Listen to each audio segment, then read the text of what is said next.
Oi, pessoal, tudo bem? Boa noite. Eu gostaria de ter um papo rápido aí sobre alguns acontecimentos, mas hoje, especialmente, nós vamos falar um pouquinho sobre a entrevista do Alckmin ao Globo News. E eu gostaria de fazer um bate-papo também sobre as outras, mas vamos começar pela do Alckmin, que foi hoje que eu acabei de ver. Então tá meio tarde, mas eu estava vendo essa entrevista dele. Uma das coisas que me faz pensar em como o Alckmin pensa e age e seria e se porta como alguém que está no governo é o fato da insegurança e da visão que ele passa nessa entrevista. Então, uma das coisas que ficou claro para mim é a incapacidade de conciliar a realidade, discernir boa parte do que acontece na realidade. Uma das coisas, logo de cara, que ele respondeu diz respeito justamente ao que nós temos combatido, o pessoal mais progressista tem combatido bastante, que é a questão do afastamento da mulher, afastamento das minorias, do negro, da política. Então, nós vimos aí o governo Temer no início dele, com vários homens, talvez 95% do governo montado com homens, né? Como diz o pessoal, homens velhos e brancos, que não representam quase nada da população no geral. Se a gente for parar para pensar em termos de representatividade de cor, de sexo, gênero, eles não representam basicamente nada, né? Sendo que mulheres não são representadas naquela situação e principalmente as pessoas negras também não. Então, uma das primeiras coisas que ele coloca é que a Maria Amélia é, vem para poder fazer a política ser renovada em relação às mulheres, né? Ou seja, não são essas as palavras dele, mas é de que a escolha da Maria Amélia, da Ana Amélia, na verdade, ela veio para poder compor um governo com mulheres, mais mulheres, e que as mulheres na política realmente fazem a diferença. Nós sabemos que faz. Alckmin, pelo jeito, não, porque não é essa a visão que ele tem. Se vocês pegarem as secretarias de Estado durante seus governos, a maioria eram homens e também não representavam quase nada da população, da sociedade. Né? Então, uma das coisas que já me pareceu, já tirando sarro da cara da gente, é ele dizer que privilegia mulheres dentro da sua composição de governo. E não tem muito disso, e não é de agora e também não deve acontecer, até porque os partidos que estão acompanhando o Alckmin não têm esse respeito pelas mulheres nem pelas minorias em qualquer situação. Outra coisa, ele falar que o pluripartidarismo é ruim. Aonde no mundo um democrata vai dizer ou vai pensar que há diferenças ideológicas, e aí ele fala que não existe 35 ideologias. Lógico que não, os partidos brasileiros não são ideológicos. Isso é o principal ponto que a gente tem que levar em conta aqui. Mas dizer que o bipartidarismo, ou que 2, 3 ou 4 partidos no máximo representam as pessoas no país, é uma grande mentira também, até porque as pessoas não estão acostumadas a ver essas questões ideológicas quando votam no partido e nem se importam tanto com essas questões no decorrer do dia a dia da política. Né? Então, por que é importante a gente repensar isso? É pensar que o pluripartidarismo é muito importante, tem uma grande importância para facilitar com que as pessoas façam política, participem da política. Lógico que eu também concordo com a outra posição dele, que ele só falou por falar, porque a maioria dos partidos do Centrão são partidos de aluguel, são partidos de prateleira, são partidos de compra e venda, né? Só participam de balcões, e está aí o Roberto Jefferson, está lá o próprio PMDB, que provavelmente vai se aliar, vai ter, a partir desse ponto de vista, vocês vão lá achar o DEM, o PP com a Ana Amélia, né, que é o partido que tem mais gente presa na Lava Jato, vamos colocar dessa forma que ele finge defender. Esse grupo ao qual ele se aliou, ele vai fazer o máximo possível para sufocar qualquer possibilidade de fazer justiça ou de realmente cobrar dos bandidos políticos os seus crimes. Então, eu tenho muita dúvida em relação ao que o Alckmin realmente representa, né? Tenho muita dúvida, não tenho muita certeza do que ele representa, não é o que o Brasil precisa. Então, eu estou falando do Alckmin porque a foco aqui é justamente uma avaliação da sua entrevista, tudo bem? Por outro momento, ele fala que o vice dos sonhos é a Ana Amélia. Lógico que nós precisamos pensar. A Ana Amélia é a senadora mais esdrúxula, talvez, por ser mulher e defender as pautas que ela defende, e atacar outras mulheres que defendem pautas diferentes.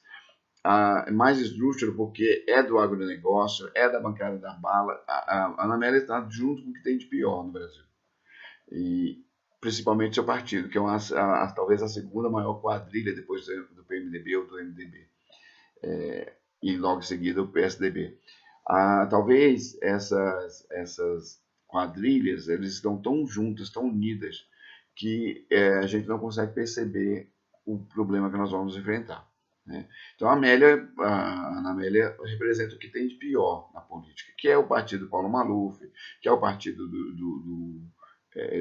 da maioria dos presos políticos e dos condenados da Lava Jato, né? Então partido do próprio ex-partido do Bolsonaro, que diz também que nunca viu, que não sabia de nada disso.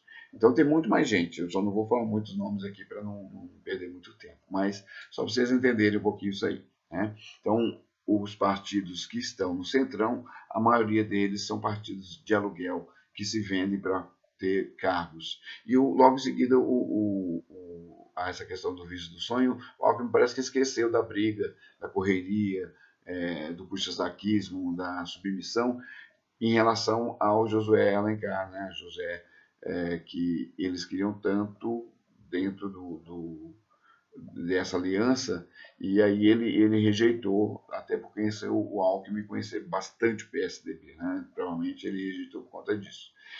Uma outra coisa, falar, os elogios ao Roberto Jefferson foi o ápice, assim, para mim, né? Ele falar da coragem, ele só faltou ele dizer que eu era a pessoa mais honesta que ele conhecia. Então, eu estava esperando ouvir isso, que o Alckmin falando que o Roberto Jefferson seria uma das pessoas mais honestas do país. Eu não duvidei muito que ele pudesse falar isso.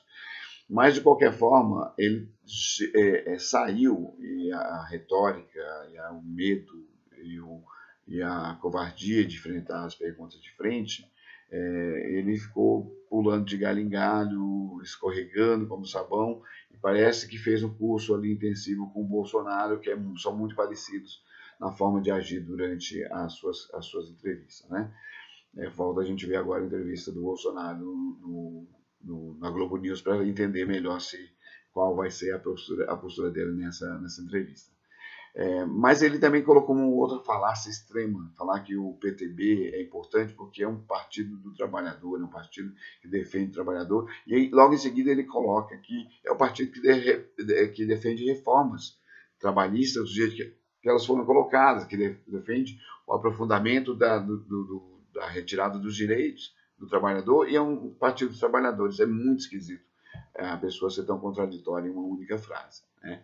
Então ele entra nessa de pegar uma retórica baixa, pequena, infantil, e aí talvez a insegurança dele foi muito grande por conta disso, até por conta de um outro fato que me surpreendeu, que foi os entrevistadores terem uma outra visão, demonstrar uma outra forma de pressionar que eu não esperava dentro da Globo, né, da Globo News. Mas, voltando aí, só para entender que essa visão que o Alckmin talvez entrou muito seguro, achando que ia ser alisado, como foi na TV Cultura, ele não foi muito alisado no caso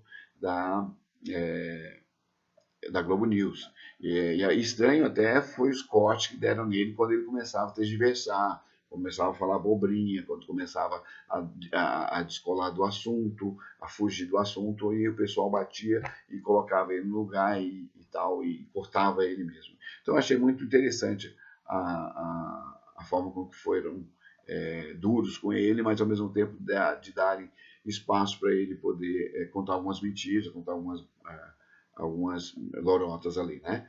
Então, ele colocou que como se ele fosse um privilegiado, uma pessoa de extrema confiança, que o Centrão, esse blocão de partidos de prateleira, esses partidos de venda, que só sabem fazer balcão na política, balcão de negócio na política, preferiu ele pela confiança nele, pela sua honestidade. Né? Não é bem por aí. Todo mundo sabe que o toma lá da cá desses partidos sempre houve no governo petista, nos governos do Fernando Henrique, nos governos da Dilma, do Temer, estão acontecendo agora o tempo todo. E esses mesmos partidos que hoje protegem os bandidos, ou protegeu o Temer de cair, que protegeu o Cunha enquanto ele era conveniente, são os partidos que estão indo com o Alckmin. Né? Então é bom entender esse ponto de vista aí que ele não quis deixar claro para a gente. Né?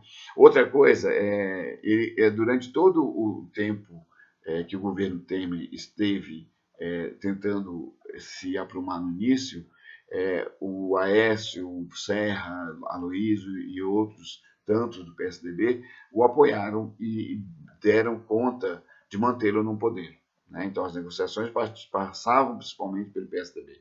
E isso era muito claro durante todas os primeiros 2, 3 meses do governo Temer, o PSDB estava em todas. Né? Então, é interessante a gente pensar nisso. Mas ele quer crer que não. Então, quando o governo Temer ele coloca uma coisa que é essa coisa idiota que as pessoas ficam repetindo aí, o lugar comum. Quem elegeu o vice foi o PT. Lógico que o vice foi quem elegeu o PT, foi ele que ganhou a eleição. Ao mesmo tempo que o voto, dentro dessa entrevista, parece ser sagrado para o Alckmin. Só que não foi sagrado para o partido dele quando o Aécio começou a querer derrubar de qualquer forma o governo petista assim que acabou a eleição.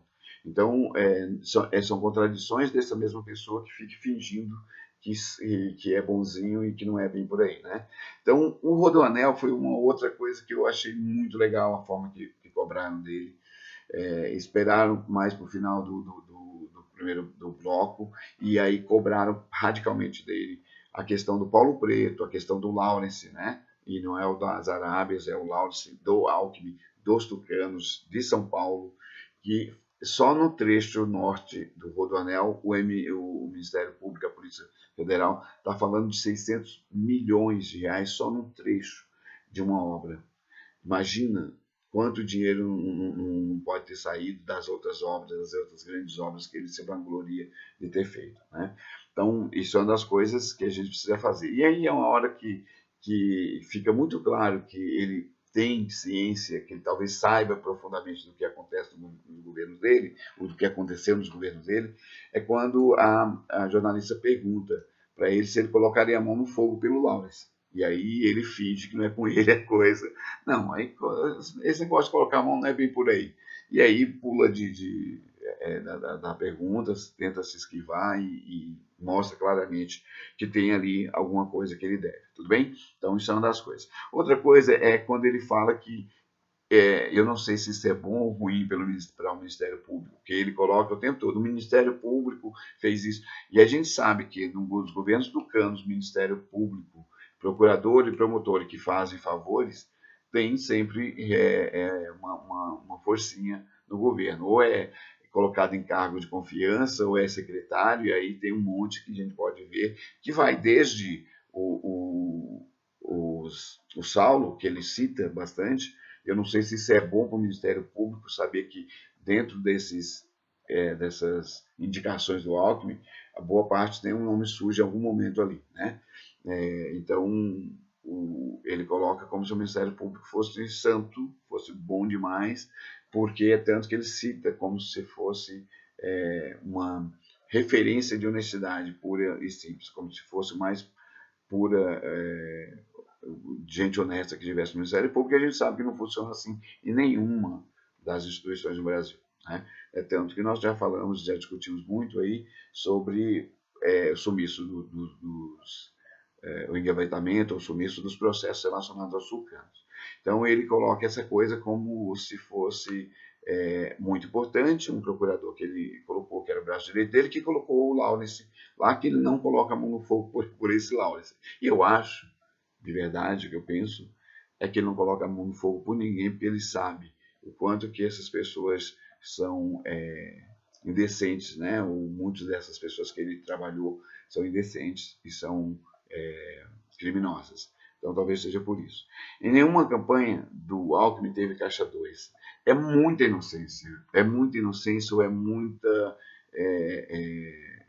pureza. O cara é um santo mesmo, né? E é santo lá na tabela da Odebrecht justamente por isso, porque o cara é muito santo. Para achar que não teve caixa 2, achar que a gente acredita que não teve caixa 2 em nenhuma das suas eleições. Né? Inclusive, quando se fala do cunhado que pegou os 10 milhões, mas ele dá a desculpa de que ele não acredita que o cunhado tenha feito alguma coisa assim, né? Que se tiver vai ter que pagar, mas não, porque o cara é banqueiro, porque o cara tem financeira e não sei o quê, mas o dinheiro não veio de nenhuma dessas empresas do cara, pelo que o Ministério Público e pelo que as polícias dizem, né? Então é bem esquisito. E a outra coisa é que se aventa, logicamente, há muito tempo, sobre os acordos que se foram feitos com as facções criminosas aqui no estado de São Paulo. E tem uma entrevista de uma rede inglesa, se não me engano, que quando pergunta isso para o Alckmin lá em 2005, 2006, por aí, 2007 talvez, sobre essa situação, ele levanta e sai da sala porque ele não tem coragem de enfrentar esse tipo de questionamento. Ele fala que não, né, que não teve acordo, que não teve nenhuma ligação com as facções, porque eles prenderam todos os criminosos, os chefes das facções criminosas, mas todos sabem que continuam acontecendo as mortes, continuam acontecendo os crimes, continuam acontecendo as lavagens de dinheiro das facções a partir das celas dos presídios de segurança máxima. Né? Então não dá para entender essa questão que ele coloca, que é contraditório, muito contraditório. Então, só para dizer para vocês, eu queria fazer esse vídeo para não perder o time em relação à entrevista, vi agora há pouco, e eu queria mostrar para vocês aí que tem muito mais que se olhar para ter a escolha e fazer a melhor escolha possível em relação ao governo. Vem comigo, vamos falar de política, vamos falar sobre coisas que realmente interessam para o nosso país, para o nosso futuro, para o país melhor, porque é disso que se trata a política que eu faço. Tá? Nós fazemos política de verdade, nós fazemos a crítica a todos, não importa qual seja. Vou tentar ver se consigo fazer de mais uma avaliação de mais alguma dessas entrevistas. Se não der, eu vou voltar com a live aí no final de semana para a gente bater um papo. Tudo bem, gente? Vem comigo para a gente continuar esse papo a hora que der e a hora que vocês quiserem. Um abraço a todos e vamos tentar repensar a política da forma que tem que ser vista, da forma que ela tem que ser vista, repensar e fazer política da forma que ela tem que ser feita. Tudo bem? Abraço a todos, vem para cá.